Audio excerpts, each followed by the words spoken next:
बातमी कोकणात ना आहे।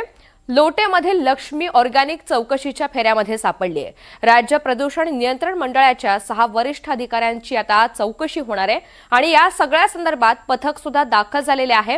परवाने उत्पादन प्रक्रियेची सविस्तर तपासणी सध्या सुरू आहे।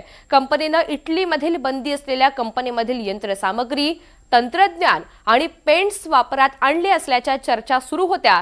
त्यामुळे कोकणच्या मुळावर उठणारा हा प्रकल्प कधी होऊ देणार नाही असं मत सुद्धा उदय सामंतांनी मांडलंय।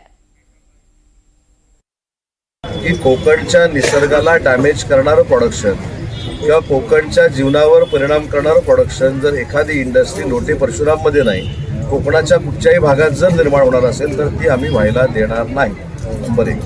नंबर 2, PFASच्या संदर्भामध्ये जे काय पसरवलं जात आहे, जे काय बोललं जात आहे ह्याच्यातली वस्तुस्थिती पडताळून बघू। पण तिथे प्रोडक्शन जे सुरू आहे म्हणून सांगितलं जातं ते फ्लोरिनचं प्रोडक्शन सुरू आहे। 1% कमी प्रोडक्शन ट्रायल बेसिसवर ते त्याला क्युरो अल्काईन असं काहीतरी म्हणतात, आणि क्युरो अल्काईन असं काहीतरी म्हणतात त्या केमिकलला, ते त्यांनी बनवण्याचा प्रयत्न केला होता। त्याचं विघटन त्यांनी तळोजामध्ये केलेलं आहे। परंतु याचं बेसिक थॉट काय आमचा शासन म्हणून, तर लोकांच्या जीवनावर परिणाम करणारी एखादी कंपनी जर येत असेल किंवा निसर्गाची वाट लावणारी एखादी कंपनी जर येत असेल त्याला प्रतिबंध आपण करू।